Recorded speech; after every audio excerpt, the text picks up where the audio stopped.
My name is Anastasia, and in this video, I'm going to show you how to answer the second question of the TOEFL speaking section and get the high score you want. We'll answer the question together, discuss its format and scoring criteria, and discover all the tips and tricks you need to know to score 30 out of 30 on the day of the test. Let's get started. If you are watching this video, you're probably preparing for the TOEFL test, or just thinking about starting your preparation.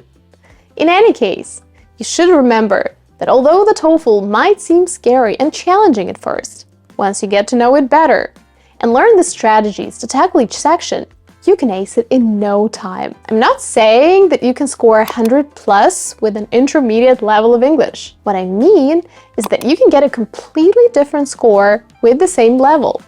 For example, I had many students who scored 30 out of 30 on the speaking section, but in real life, their English was not flawless. At the same time, I know many people whose level is advanced, but they still cannot get above 25 on the reading or writing sections. There are also those who can understand every single detail from the listening section, but keep scoring 22 to 23 on each attempt. If you're struggling with any section of the TOEFL test, feel free to watch our other videos covering each section in detail. For focused guidance, take our TOEFL course by clicking the link down below. Now, let's sink our teeth into the second question of the TOEFL speaking section. You can watch the guide to the first question right here. Step number 1.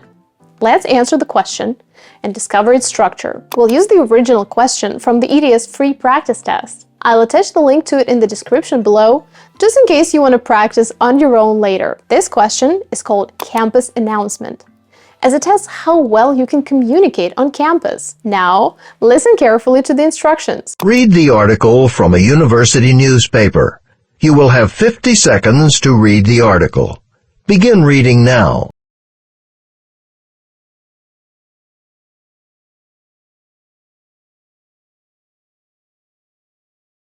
Let's pause for a second. As you can see, the first part of the task is to read a text about a campus-related topic. While you read, you should write down 2 things. 1.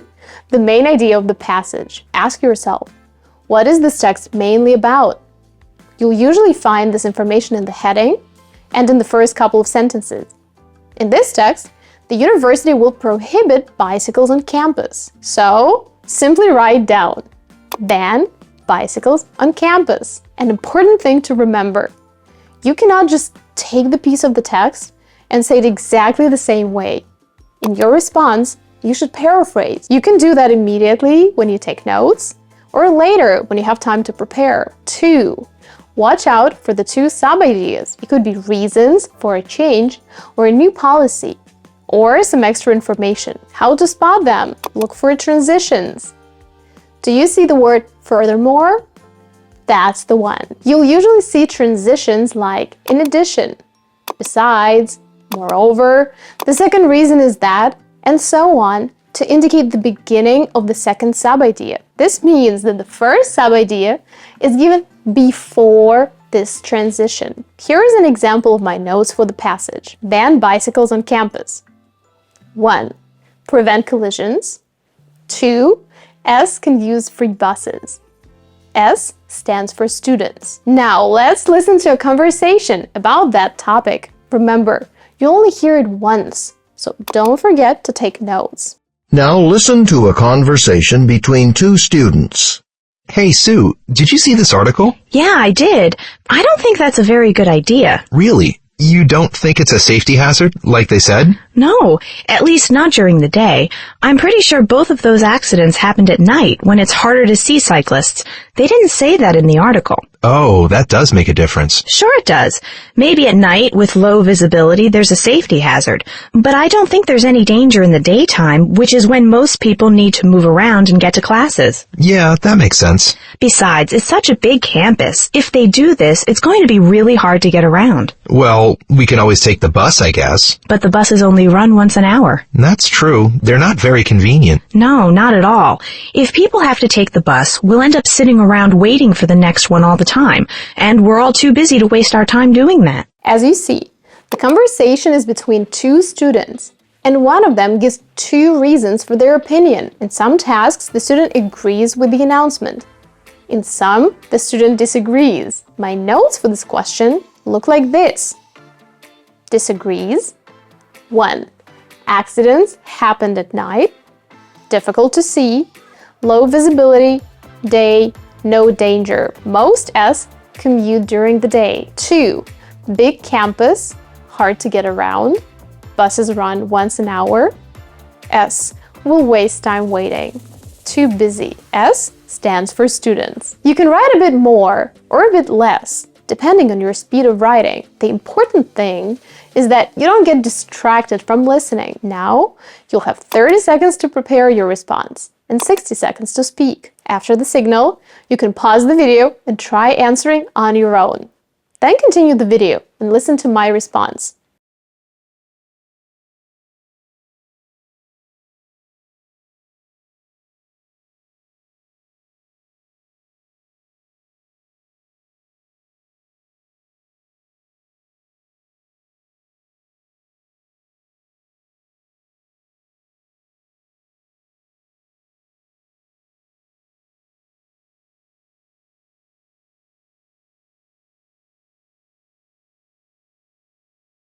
According to the announcement, the university is going to ban the use of bicycles on campus, as it'll help prevent collisions between pedestrians and cyclists, and because students will be able to use free campus buses instead. The speaker disagrees with this idea and provides 2 reasons in support. First, she says that the accident described in the article occurred at night, when the visibility is poor and it's difficult to see cyclists. However, most students commute during the day, when this problem doesn't exist, and as a result, there is no safety threat. Second, she mentions that the campus is a large area, so if students aren't allowed to use bicycles, getting around will be problematic. On top of that, the buses only go once an hour, so even if the bus service is introduced, it won't be as effective as riding a bike, because students will waste a lot of time waiting for the next bus, and they're too busy for that. These are the reasons why the woman is against the announcement. That's it! You just need to summarize the information from both the reading and the listening. You don't need to give your opinion. If you think you'll never master the speaking section, and this question in particular, join our intensive TOEFL course and arm yourself with all the tools you need to succeed. We'll walk you through each section of the test, provide you with effective templates for the speaking and writing sections, teach you how to speak without too much stress, and much more. With expert guidance and customized study materials, you can get a score of 100 or higher, from mastering the test structure to delving into detailed section techniques. We've got you covered. Let's take this journey together and achieve your TOEFL goals. Click the link below to enroll now and take the first step toward your dream score. Now, step number 2. How your response is scored. Just as with the first question of the TOEFL speaking section, you can get a raw score for this one on a scale from 0 to 4, with 4 being the highest score. Your answer will be assessed by a human rater and by an automated computer software called the speech rater. The human rater will score your delivery, language use, and topic development. The speech rater has its own criteria. However, in general, to get a high score, you should 1. Speak at a natural pace. You don't have to rush, but don't slow down too much either, because the speech rater will notice. 2. Speak clearly, to make sure everyone understands what you are saying. 3. Avoid pausing too much. This is mostly for the speech rater. 4. Avoid too many grammar and vocabulary mistakes, especially those that make your speech difficult to understand. 5. Use complex and compound sentences. It doesn't mean that your speech should be overly complicated. Just avoid using only simple sentences. 6. Quickly summarize the reading. 7.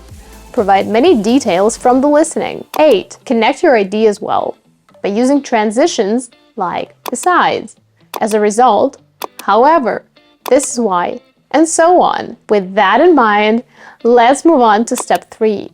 Tips and tricks. 1. Don't spend more than 15 seconds on the reading summary. As you can see, I summarized the reading passage in 1 sentence. You can also summarize the reading in 2 sentences, but no more than that. Many students start giving lots of details about the reading and, as a result, run out of time when they start talking about the conversation. 2. If your level is not very good, Start each answer the same way. You can say, "The reading passage announces a change on campus," or "The reading passage announces a new policy." Starting the same way each time gives you a sense of control and allows you to stay calm while answering. In our TOEFL course, we provide you with templates for the speaking section that'll help you get a high score. 3. Take notes. I recommend writing down the main ideas and the 2 sub-ideas, just like I did. This will help you avoid pausing, especially in the first half of your answer, which will increase your score from the speech rater. 4. Provide lots of details from the conversation. The conversation is more important than the reading, as you don't see the text in front of you. So the more details you provide, the higher your score will be. If you're a slow speaker, you can just include the main idea of the reading and focus on the listening summary. 5. Use transitions. This question tests your ability to understand information and then present it in a clear and effective way. This is why using transitions such as besides, as a result, however, this is why, on top of that, from time to time will allow you to score higher. 6.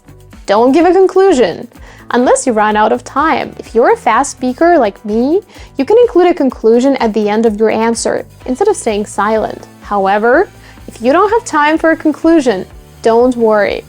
It's not necessary at all. In fact, you can easily get a 4 out of 4 if you include all the relevant information. Speak fluently and without mistakes. No conclusion is necessary. 7. Study synonyms and campus vocabulary. As you can see, you should be able to paraphrase fast and speak fluently on campus-related topics. So, if you have little experience with campus-related vocabulary, I suggest checking it out. You can find lots of campus vocabulary on vocabulary.com. Well, that was it for today. Thanks for watching. If you want to prepare for the TOEFL test and get a high score without stressing out, sign up for our TOEFL course. The link is down below as always. If you found this video useful, don't forget to like and subscribe for more. Thanks again, and see you soon. Bye!